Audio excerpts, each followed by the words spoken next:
참 예수님. 네, 우리는 출세해야지 행복하다고 생각하고, 돈이 많아야지 행복하다고 생각하고, 공부를 잘해야지 행복하다고 생각을 하는데, 제 생각에는 오히려 출세 안 하는 게 행복하고, 돈 적은 게 행복하고, 공부 못하는 게 행복할 수 있어요. 생각을 좀 바꾸세요. 우리 집에 조카 손녀가 태어났어요. 이제 3살 됐는데, 그 아이랑 같이 시간을 보내면은 그야말로 너무너무 재밌어요. 또 우리 누나가 만나면은 그렇게 주책스럽지 않은 여자인데, 요즘 만나면은 손녀 얘기밖에 안 해요. 손녀가 뭐 말한 거, 행동한 거, 뭐 또 우리 그 로사는 그 뱀을 참 좋아해요. 살아있는 뱀을 3살짜리가 목을 막 감고 막 뱀 만지고, 도마뱀 만지고, 아주 특이한 애. 그렇게 뱀을 좋아해. 만지는 걸 참 좋아하고. 그래서 이제 그 아이가 하는 행동을, 3살짜리인데 무슨 주사를 맞으러 가는데 의사 선생님한테 그랬대. 나는 씩씩해서 안 운다고, 선생님. 나는 안 운다고. 근데 대개는 이제 그러고도 우는데, 얘는 주사를 딱 놨는데도 하나도 안 울고, 딱 맞고 난 다음에 내가 안 운다고 그러지 않았느냐고. 너무너무 아이가 참 재밌고 정말 신비하죠.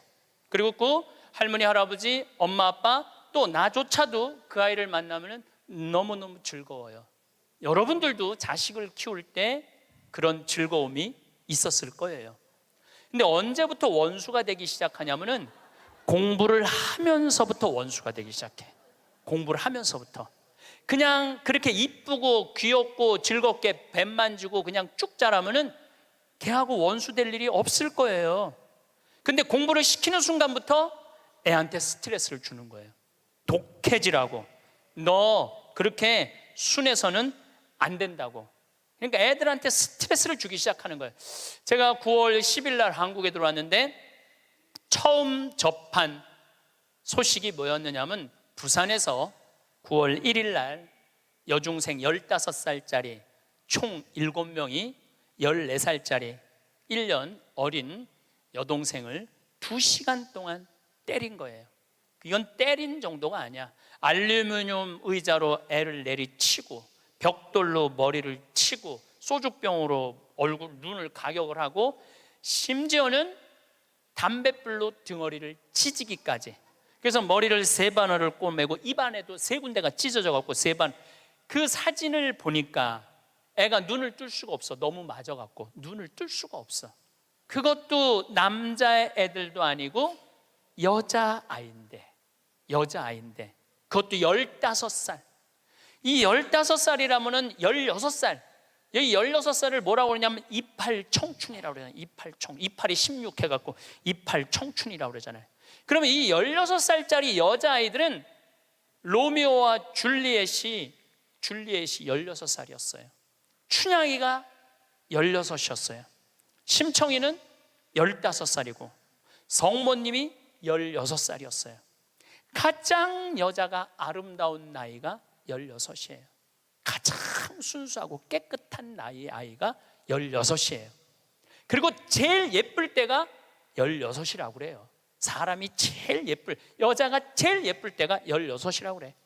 그래서 이렇게 보면은 중학교 3학년, 고등학교 1학년 아이들을 보면 정말 꽃 같은 아이들 많아요. 너무너무 예쁜 아이들이 많아. 그런데 그런 여자 아이들이, 이거는 깡패 중에 상깡패도 할 수 없는 일을, 그 판사님이 재판하면서 그랬잖아요. 개, 돼지도 이렇게 때리지 않는다고. 개, 돼지도 이렇게 때리지 않는다고. 그런데 그 여학생들이 그렇게 아이를, 그리고 인터넷에 올리고 자랑을 하고. 근데 내가 보기에는 그 아이들이 그렇게 된 거는 그 아이들 책임이 아니에요. 대한민국의 어른들 책임이에요. 대한민국 어른들 책임이에요. 어른들이 그렇게 키운 거예요. 어른들이 이렇게 가르친 거예요. 대한민국의 교육제도가 그렇게 된 거예요. 우리는 교육을 하는 거는 공부를 가르친다고 생각하는데, 여러분들 교육은 공부를 가르치는 게 아니에요. 학교는 공부를 가르치는 데가 아니에요. 학교는 사랑을 가르치고 양보를 가르치고 협동을 가르치고 노래를 가르치고 예술을 가르치는 게 학교야. 근데 우리는 1등을 골라내고 명문대를 보내고 특목고를 보내고 그게 교육이라고 생각하고 있는 이 대한민국이 만들어낸 슬픔이라는 거예요. 대한민국이. 이건 누구의 책임도 아니고 우리 모두의 책임이야. 그냥 애들은 애들답게 키워야 되는데 학교 2시, 3시에 끝나고 나면은 학원을 전전긍긍하면서 밤 10시에 집에 들어오니 얘네들이 스트레스가 극에 달할 거 아니에요. 또 공부 못하면 사람도 취급을 안 하잖아. 사람이라고. 되게 공부 못하는 애들이 성격이 좋은 애들이에요. 초등학교 때 공부 못하는 애들 봐요. 다 성격 좋은 애들이에요. 내일이 시험인데도 느긋한 애들, 근심 걱정 없는 애들. 그런데 내일 시험인데도 느긋하게 컴퓨터 게임하고 텔레비 보고 있으면은 엄마가 느닷없이 이렇게 말합니다. 내가 너 같은 거 낳고 좋다고 미역국 끓여 먹은 내가 미친년이다. 초등학교 4학년 애가 엄마가 왜 나를 낳고 미역국 먹었다고 미쳤다고 그러지? 이때부터 삐뚤어지기 시작하는 거예요. 그리고 되게 성격 좋고 공부 못하는 애들이요, 성적에 신경을 안 써요. 확인도 안 해. 성적 확인은 누구만 하냐면 엄마만 하는 거. 엄마만. 걔는 시험을 잘 봤는지 못 봤는지도 몰라. 성적표도 그냥 갖다 주고 그냥 행복하게 밥을 먹. 또 성격 좋은 애들이 밥을 또 잘 먹어요. 밥을 막 행복하게 먹고 있는데 성적 받아본 엄마가 애한테 또 한마디예요. 이 성적 받고 밥이 목구멍으로 넘어가냐? 너 그렇게 해서 어떻게 세상 살라고 그러느냐? 너 독하게 마음 먹고 살아야 된다. 그래서 애들이 점점 독해지는 거예요. 독해져 갖고 그렇게 1년 후배 여학생을 그렇게 두들겨 패는 거예요. 이거는 애들의 문제가 아니에요. 대한민국의 어른들의 문제예요. 부탄의 교육부 장관이 그 주간에 한국을 방문해서 부탄 국민 행복지수 1위 나라예요. 그런데 이 교육부 장관이 정말로 대한민국 사람들한테 기가 막힌 얘기를 하고 갔어요. 부탄은 학교를 1등을 골라내는 곳이 아니라고 생각한다. 우리 교육은 아이들이 학교 와서 행복하고 즐겁게 놀고 사랑하고 양보하고 배려하고 질서를 가르치는 걸 우리는 교육의 목표로 생각한다. 근데 우리는 하버드 대학을 보내야 되고 서울 대학을 보내야 되잖아요. 그리고 내가 그 얘기를 하니까 우리 후배 신부들하고 한 달에 한 번 모임이 있는데 후배 신부 하나가 그러더라고요. 신부님, 그 말 들어보니까 그래요. 어떤 아이가 엄마가 하버드대 그래갖고 애가 하버드대를 딱 합격하고 난 다음에 엄마한테 엄마 원하는 하버드대 갔어. 나 찾지 마. 그리고 사라졌대요. 아직까지 안 나타났대요. 아이가. 그러니까 하버드 대학은 누가 가고 싶었던 거야? 엄마가 가고 싶었던 거예요. 애가 가고 싶은 건 아니에요.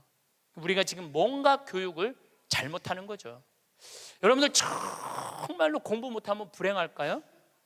내 조카들은 그렇게 저지방 대학을 저지하겠다고 저지방 우유를 그렇게 먹었는데 다 저지방 대학교 나왔어요. 근데 우리 조카 애들은 다 행복해요. 우리 조카 애들이 제발 삼촌 방송에 우리 얘기 좀 하지 마 그랬는데도 내가 안 할 수가 없는 게 애들이 너무너무 행복해요.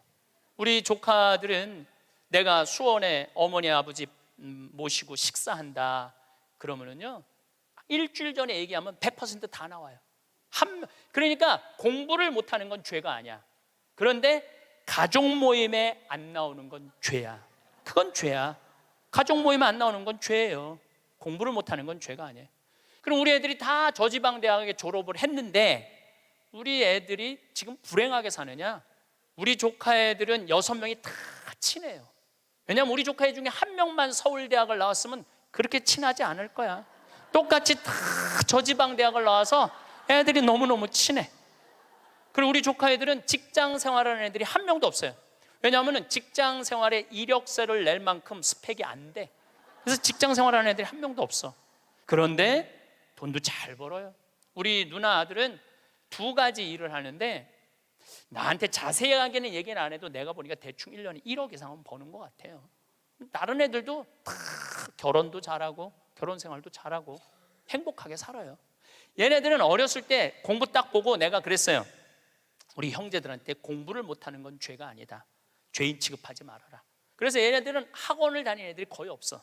그리고 공부 못한다고 욕먹은 애들이 없어. 그러니까 얘네들은 지방대학을 다녀도 전혀 부끄러워하지 않아요. 욕을 먹었어야지 부끄러워할까요? 욕을 먹었어야지. 욕을 안 먹으니까. 근데 이번에 우리 형 누나가 제일 위고 큰형이 있는데 큰형 아들이 대학을 졸업했어요. 물론 직장생활 못했죠. 근데 누나 아들이 그 형 아들한테, 사촌이죠, 프란치스코와 클레멘스한테 내가 이걸 해보니까 이게 블루오션이다, 너 이거 한번 해봐라. 그리고 그 형이 보름 동안 다 시장 조사를 해주는 거야. 입지 조건까지도 다 조사를 해주고 나한테 보고를 했죠. 제가 한 5년 전부터 우리 형제들한테 우리 조카들이 이제 졸업하기 시작하는데 내가 보니까 얘네들은 직장 생활 못하고 다 장사할 것 같다. 근데 성격이 좋으니까 내가 보니까 장사해도 승산이 있을 것 같다. 그래갖고 개를 모았어. 한 달에 400만 원씩. 5년을 모았으니까 2억 5천을 모은 거죠. 우리 조카들은 내가 그랬어. 니네들 은행 들락날락 하면서 자괴감 느끼지 말아라. 니네 외삼촌 형제들이 다 돈을 모았으니까 가게 할 때 다 오픈, 다 돈 대줄 거다. 다 대줬어요. 또 얘네들 갚어. 그럼 그동안 또 대주는 거죠. 그래 얘 뭐 얼마 7,800만 원 들어간대. 다음 날 딱 내가 통장은 내가 갖고 있어요. 다른 사람이 갖고 있으면 무슨 일이 나잖아. 내가 갖고 있는 거예요. 통장 이름이 사랑의 황씨 통장이야. 사랑의 황씨 통장. 7,800만 원 딱 보냈어요. 졸업하자마자 2월 20 며칠 날 오픈을 했는데 한 달 딱 지나고 났는데 보고가 들어왔는데 한 달 동안 다 제하고 번 돈이 650만 원이래. 그랬더니 또 할머니들이 그 종목이 뭐냐고 이렇게 물어보는 분들이 있어요. 자, 거기에 내가 한마디 할게요. 행복한 애가 가게를 하면은 돈을 벌어요. 불행한 애가 가게를 하면은요 망하게 돼 있어요. 종목이 문제가 아니에요. 행복한 사람이 행복하게 사는 거예요. 얘네들은 그냥 쭉 행복하게 사는 거야. 스트레스 안 받고 바보 병신 소리 안 듣고 그냥 성당 열심히 나가고 너 착하고 할머니 할아버지 공경하고 그러면 돼. 우린 욕심 없어 너한테. 쭉 행복한 애들이 행복하게 사는 거예요. 얘네들 판검사 안 돼도 난 하나도 부끄럽지도 않고 난 내 조카들이 너무너무 자랑스러워요. 열심히 살고 얼마나 좋아요. 꼭 공부를 잘해야지 행복한 거는 아니다. 그냥 성실하고 착하고 마음이 따뜻하면은요 다 살아가요. 우리 생태마을에 우리 직원들이 40명이 있어요. 왔다 가는 사람이 한 100명도 넘을 거예요. 근데 제가 내린 결론은 행복하게 자란 애가 직장 생활도 잘한다야. 과거에 뭐 술을 먹거나 컴퓨터 게임에 걸렸거나 우울증에 걸렸거나 조울증에 걸렸거나 대인 기피증에 걸린 애들은 아무리 내 강의를 듣고 싶으면 우리 애 좀 맡아주세요. 내가 많이 맡았어요. 정말로 수십 명도 더 데리고 있었어. 근데 그런 이력이 있는 애들은 결국은 직장 생활을 못 하더라고요. 그런 이력이 있는 애들은 결국은 안 돼.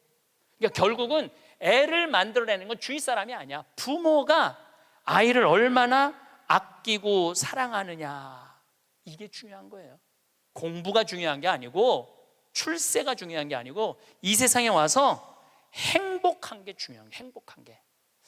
제가 이번에 애틀란타에 가서 한 집에 하루 딱 머무르고 그 다음에 호텔에서 머물렀는데 내가 너무너무 사람들을 많이 만나니까 그 집 주인 자매하고 형제가 신부님 좀 편안하게 하루 아무도 안 만나게 해드린다. 그래갖고 아무도 그 집엔 오겠다는 분들이 많았는데 초대를 안 했어.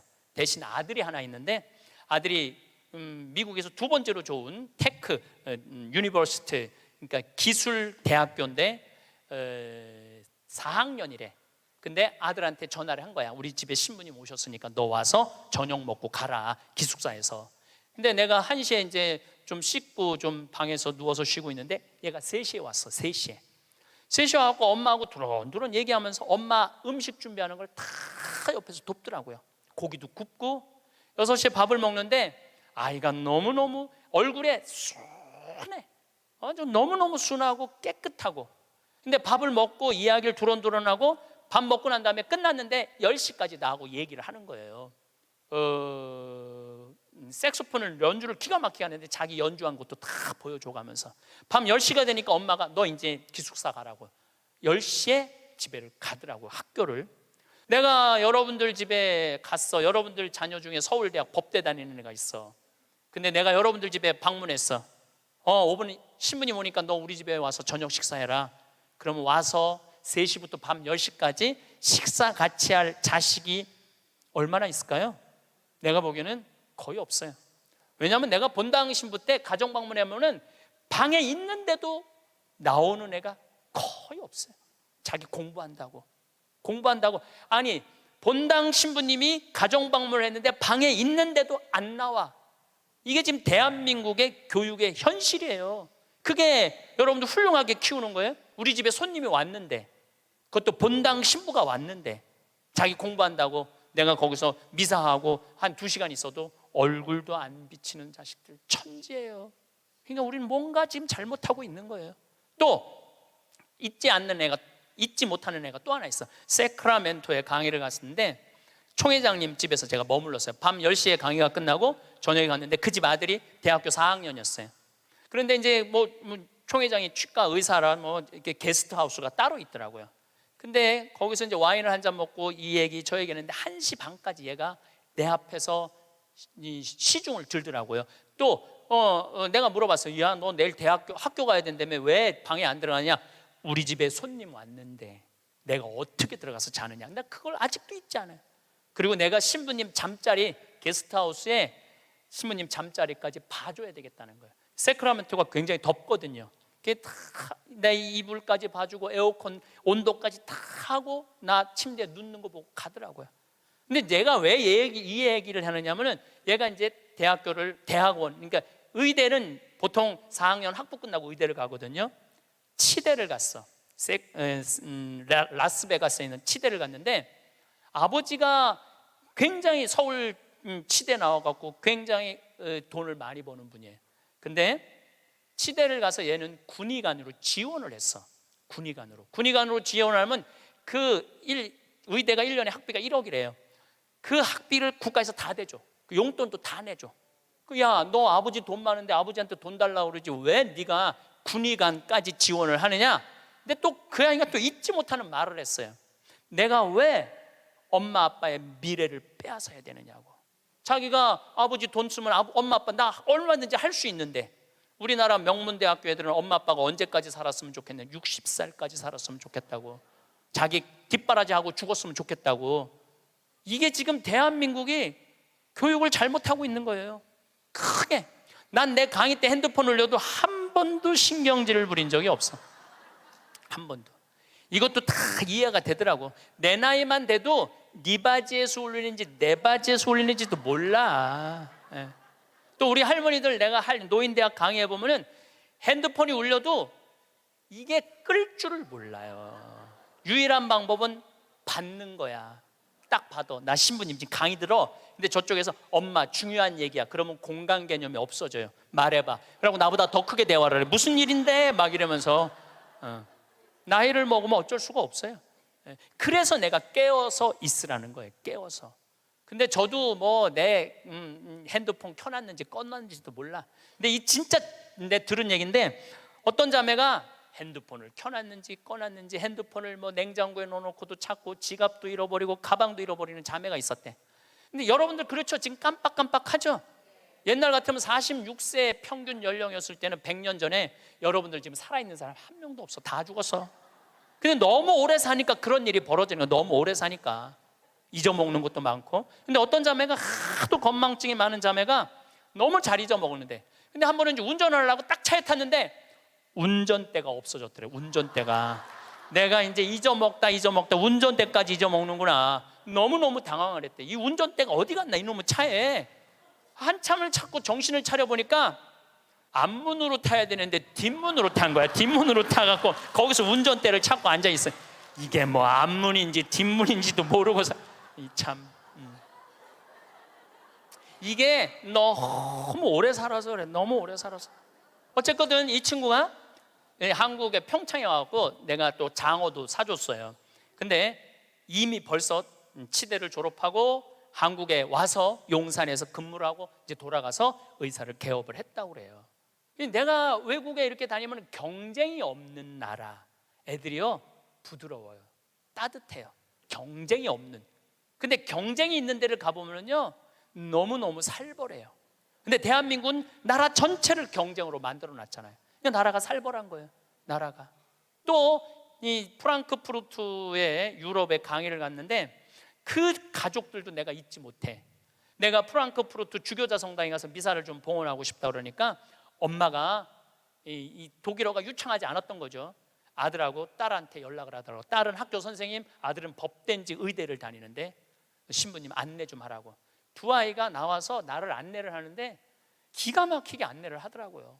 그리고 너무너무 음식도 잘 시키고 하나하나 설명을 해주는데, 대한민국에서 여러분들 내가 명동에 가갖고 좀 명동 구경 좀 하고 싶으면 여러분들 자녀 중에 신부님 좀 안내 좀 하라고 그러면 여러분들 아들 중에 엄마가 가서 해. 내가 가서 해.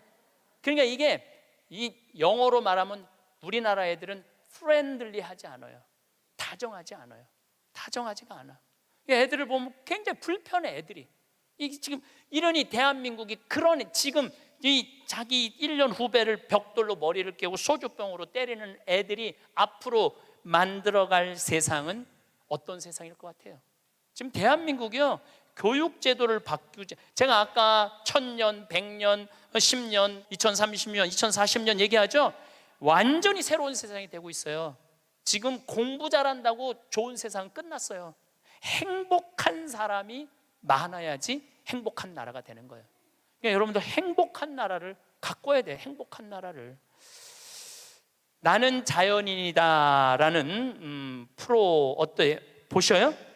산에 가갖고 그분들 아마 사업 망하고 건강 해치고 이런 분들이에요.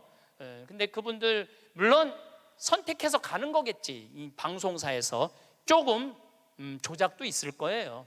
그렇지만은 제가 보기에는 그 나는 자연인이다 그분들은 명예도 재산도 권력도 돈도 없는 사람들이야. 근데 그 사람들 행복해 보여 안 행복해 보여? 행복해 보이죠? 국회의원들 지금 그 사람들 여러분 보면 행복해 보여 안 행복해 보여? 그러니까 우리는 행복의 기준이 바뀌어야 돼. 신부님 말씀대로 성지순례도 가고 맛있는 것도 사 먹고 다 했는데 돈 다 썼는데 그때도 안 죽고 주머니에 돈 한 푼 없으면 어떻게 해요?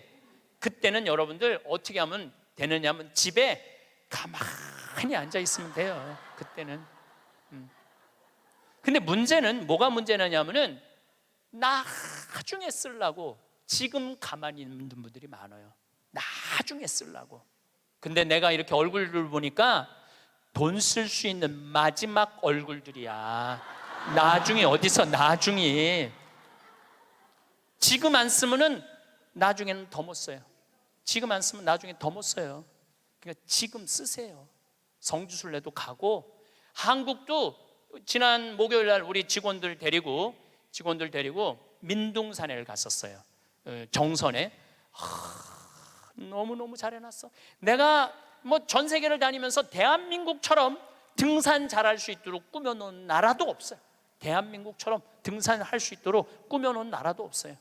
또 그거 끝나고 난 다음에 정선에 레일 바이크라는 걸 우리 직원들 40명하고 탔어요.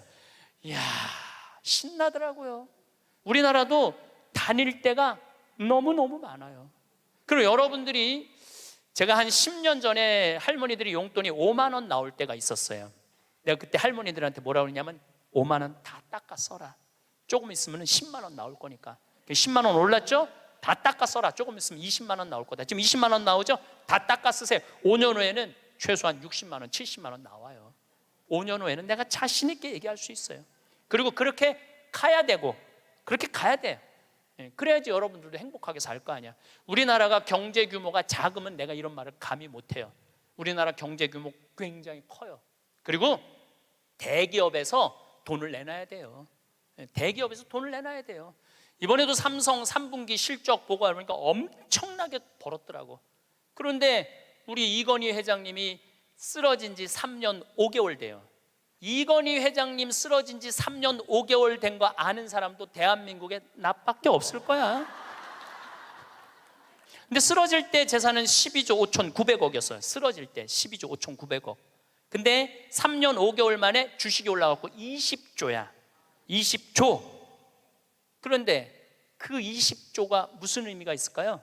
아무 의미가 없어요. 재물은요, 내가 나눌 때 의미가 있는 거예요. 나 혼자 이걸 가지고 나 돈 많다고 자랑하는 건 아무 의미가 없어요.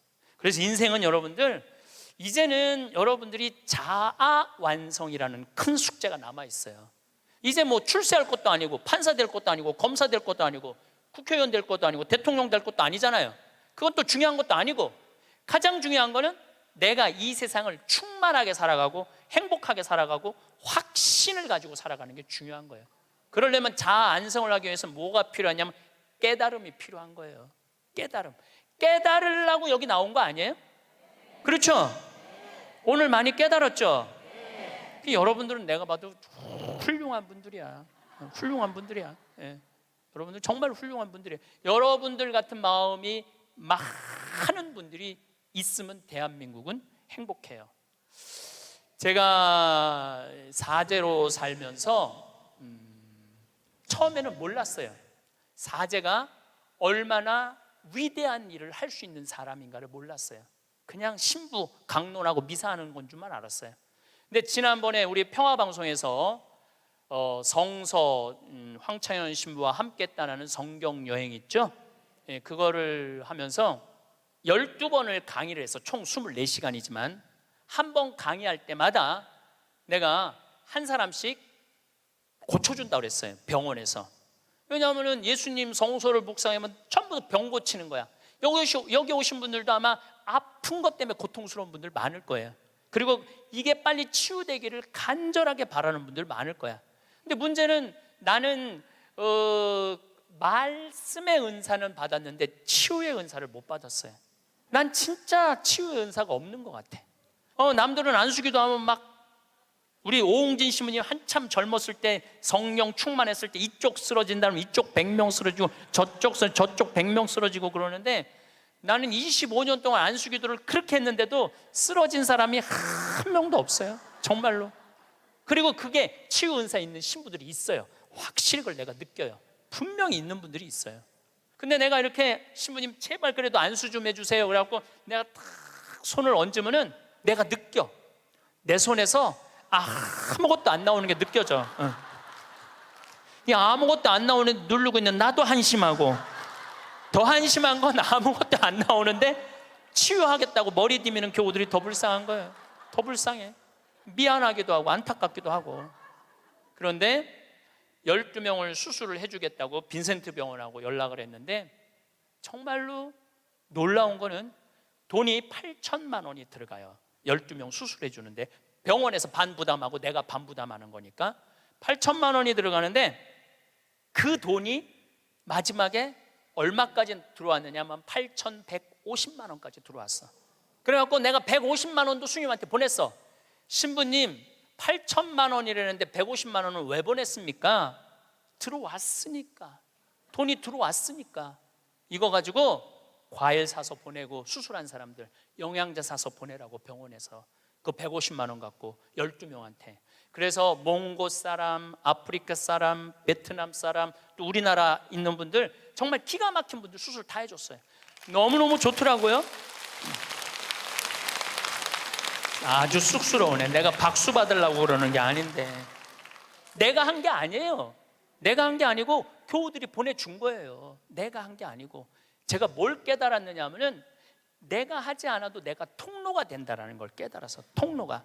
그런데 더 놀라운, 이건 박수 받을 게 아니라 더 놀라운 거는 그 성경 여행에 그걸 보면서 할머니들이 돈을 보내준 거야. 할머니들이 돈을 보냈는데 그 할머니 아마 돌아가셨을 수도 있어. 전라도 광주에 있는 할머니인데 평창에 피정을 오셨어. 신부님, 저 온몸에 암이 다 퍼졌습니다. 아마 2달, 지난 6월 달에 와서 할머니가 나한테 한 얘기예요. 2달, 3달밖에 못 살 것 같습니다. 그런데 제가 나는 죽어도 신부님이 죽어가는 사람 수술해 주는 거 방송을 통해서 봤습니다. 제가 신부님 평생 모은 돈 2천만 원을 8월 며칠이면 그걸 탄대. 그걸 보내드릴 테니까 저는 죽지만은 신부님 2사람 살려달라고 돈을 보냈어. 2천만 원을 8월. 나는 이제 뭐 미국에 있었으니까 한국에 들어와 보니까 돈이 들어와 있었더라고. 할머니가 그리고 그걸 보고 또 돈이 많이 들어왔어. 하여튼 많이 또 들어왔어. 그래갖고 수님한테 또 연락을 해갖고 수술해 주라고 그랬더니 또 8명을 또 수술을 해줬어요. 그래서 이제 다음 주 목요일 날 평화방송하고 수요일 날인가 보다. 다음 주 수요일 날 평화방송하고 전달식 돈 4천만 원이면은 8명을 수술해 줄 수 있는 거. 4천만 원이면은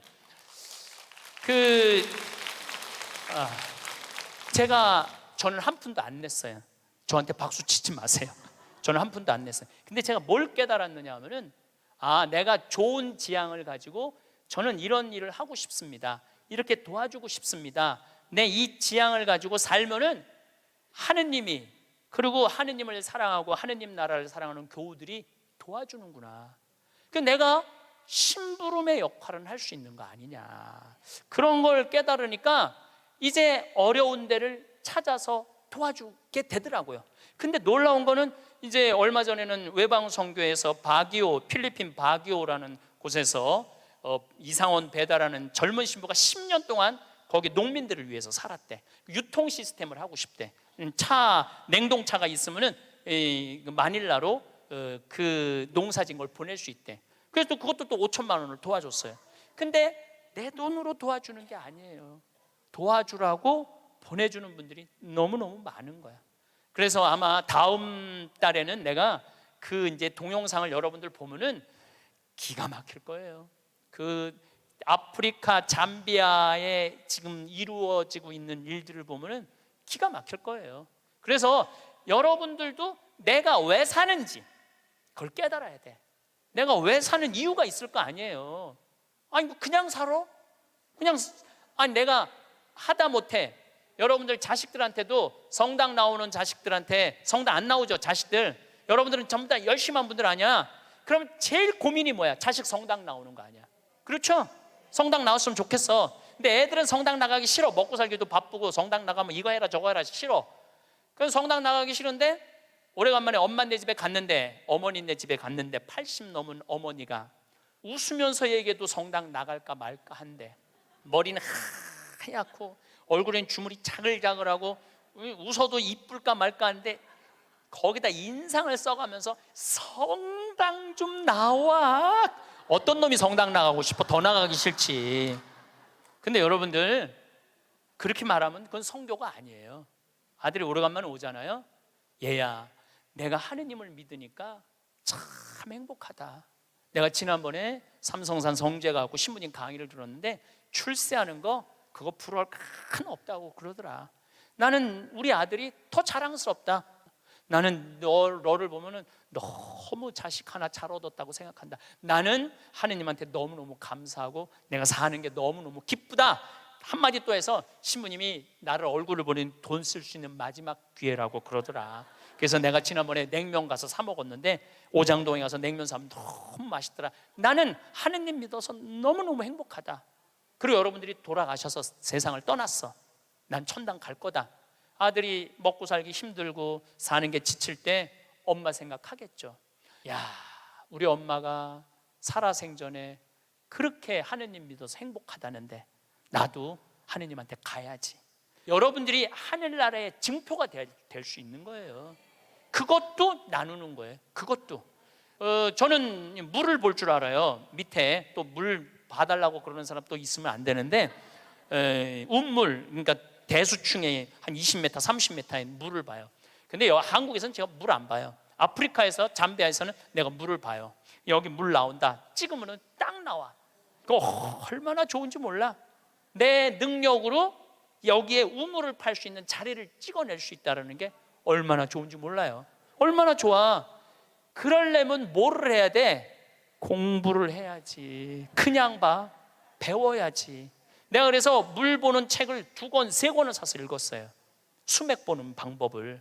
그 논문으로도 나왔더라고. 그게 그냥 하는 게 아니라 논문으로 나왔더라고. 논문으로. 그러니까 내 차에는 항상 그 은 막대가 있어요. 그것도 보기 쉬워요. 하나 깨달으면 하나 나눠줄 수 있잖아. 그러니까 여러분들도 공부하라는 거예요. 공부. 신부님 어떻게 공부를 해요? 이 유튜브가 대학교예요. 유튜브 안에 이 성서 강의도 다 올라와 있어. 그리고 요즘 4차 산업에 대해서 기가 막히게 교수들이 해놨더라고요. 그러니까 여러분들 공부하세요. 맨날 드라마나 그냥 맨날 네 아들이냐 내 아들이냐 뭐 이런 거 그런 거 시청하지 마시고 좋은 유튜브 공부 많이 하세요. 그리고 이렇게 피정 다니는 것도 최고의 공부야. 자, 깨달음을 얻었다면 그 다음에 하는 일은 나눔이야. 나눔. 빌 게이츠, 이 참 대단한 사람이에요. 빌 게이츠 부인이 멜린다예요. 빌 게이츠하고 워렌 버핏이 지금 자선 기금을 거의 1,000억 달러를 모았어요. 그런데 빌 게이츠는 돈을 벌고 멜린다라는 부인은 자선 사업을 해요. 아프리카에 말라리아, 에이즈, 내가 거기 가보니까 그 재단에서 약을 보내주더라고요. 그래갖고 그 멜린다 여사가 지금 살린 사람만 70만 명을 살렸대요. 70만 명을 살렸대. 여러분들 멋있지 않아요? 그 정도 부분은 돼야죠. 그리고 빌 게이츠 하는 일이 너무너무 멋있으니까 워렌 버핏은 그 자기 재산을 빌 게이츠 재단에 다 내놨어요. 네가 정말 잘 쓴다. 그러니까 멜린다라는 부인이 너무너무, 근데 이 멜린다라는 부인은 그냥 돈을 주는 게 아니야. 아프리카에 직접 가요. 1993년에 아프리카를 전부 다 한번 돌아봐요. 그리고 그 사람들 아픔을 직접 보면서 어떻게 도와줘야 되는지를 아는 거야. 그러면서 너무너무 행복해요. 저는 아프리카 잠비아를 간 지 이제 5년이 되는데 정말 잠비아에 갔다 올 때마다 심장이 벌렁벌렁 거려요. 우리 대한민국이 할 수 있는 일은 너무나 많아요. 처음에는 의사가 3명인데 5년 만에 몇 명으로 늘어났냐면 12명으로 늘어났어요. 안과 의사, 치과 의사, 이 피부과 의사까지 오면 더 좋을 것 같아요. 왜냐하면 거긴 피부가 엉망이거든요. 피부과 의사까지만 가면은 완벽한, 올해도 1,000명을 진료해주고 왔어. 올해도 1,000명을 진료해주고 왔어. 그 사람들 이 백내장 안 보, 처음에는 수술하러 오라니까 한 명도 안 왔어. 왜 안 하냐? 눈알을 빼는 줄 알고 수술하면은. 근데 이 백내장을 걷어주니까 막 춤을 추는 거예요. 그러면서 의사 선생님들이 10일이라는 시간을 내면서 가면서 사는 보람이 있다는 거예요. 깨달음이 있으면은 나눔이 있고, 나눔이 있으면은 기쁨이 있고, 기쁨이 있으면 감동이 있는 거예요. 그런데 문제는 그곳에 함께한 분들의 이야기는 그런 얘기를 해요. 신부님, 내가 잠비아에 와서 내 인생의 가장 찬란한 시간을 보내고 있다고. 우리 인간은요, 나만을 위해서 살면 아름답지도 않고 위대하지도 않아요. 어려운 이웃을 돕고. 그런데 이 잠비아를 떠나는 사람들은 대단한 능력을 가지고 있는 사람들도 떠나지만은 평범한 아줌마들도 함께 떠나요. 올해 20명이 이 자원봉사자들을 모았는데 110명이 지원을 했어. 한국에서. 그 중에 90명이 떨어졌어. 90명이 떨어지면서 한다는 소리가 내 돈 내고 내가 가서 봉사하겠다는데도 떨어져야 되느냐고 그런 얘기를 하더라고요. 저는 이제 대한민국이 정말로 행복하려고 그러면은 나눠야 돼요. 대한민국이 행복하려고 그러려면은 지금 교육제도는 바뀌어야 돼요. 학교에서 등수 매기지 말아야 돼요. 학교에서 지금 고등학교 애들 음악 시간, 체육 시간 없애고 있어요. 공부해야 된다고. 내가 보니까 정신 나간 짓이에요. 아이들이 노래를 하면서 공을 차면서 사회성을 배우는 거예요. 책상에 앉아고 공부만 하잖아요. 얘네들은 아무것도 쓸데 없는 애들이에요. 여러분들 공부 못하면 신부님 뭘 먹고 살아요? 지금 대한민국의 공장에 외국인 노동자가 150만 명이에요. 우리 형님도 공장을 운영하는데 외국인도 한 달에 240만 원을 줘야 된대요. 그러면은 내가 펜대 굴릴 생각 안 하고 몸으로 해갖고, 여러분들 지금 공장에 가면은 천지가 돈 200~300만 원 다 받아요. 근데 우리는 뭐만 배웠어? 공부만 배웠고 출세만 배웠고 최고 높은 자리에 올라가는 것만 배웠어. 공장에서 일하는 건 용납을 할 수가 없는 거야. 자존심 상해서. 그래서 명문대학교 나온 애들 50%가 취직이 안 되는 애들이 집에서 놀고 있는 거야. 누구 거 빼먹고 살아? 엄마 아빠 미래를 빼먹고 살고 있는 거예요. 엄마 아빠 미래를. 근데 이게 왜 그러냐면 대한민국이 잘못 키워서 그래요. 잘못 키워서. 몸으로 사는 거는 결코 나쁜 게 아니에요. 몸으로 사는 것처럼 솔직하고 정직한 게 없는 거예요. 그래서 여러분들도 정말 애들을 공부로 가르치지 말고 사람을 가르치는 교육을 저는 했으면 참 좋을 것 같아요. 이제 다음 달에는 제가 마지막으로 이렇게 살았으면 어떻게 죽어야 되느냐, 이 죽는 것도 큰 숙제예요. 여러분들 최고의 숙제가 뭔지 알아요? 잘 죽는 거예요. 잘 죽는 거. 내년 2월 달부터 사전 의료 의향 지향설, 그러니까 나는 사전 연명 의료, 그거를 이제 나는 이제 죽을 때 연명 치료 안 한다. 그게 법으로 통과됐어요.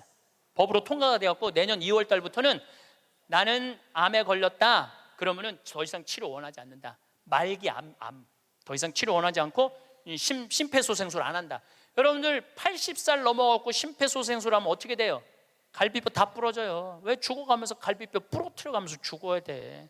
그냥 편안하게 죽으면 되지. 그러니까 죽는 것도 큰 숙제야. 우리 아버지께서 지난 4월 10일 날 세상을 떠나셨어요. 근데 정말로 편안하게 보내드렸어요. 그리고 저는 아버지에 대한 그리움이 있지만 이제는 떠날 때가 돼서 떠나셨다라는 생각 들어요. 87세에 떠나셨으니까 그럼 뭐 그 정도면 됐죠. 여러분들 87세에 한 2달 고생하고 죽으면 행복하지 않아요? 그렇죠? 그래서 다음 시간에는 어떻게 하면 잘 죽을까, 이 얘기를 나누도록 하겠습니다. 감사합니다.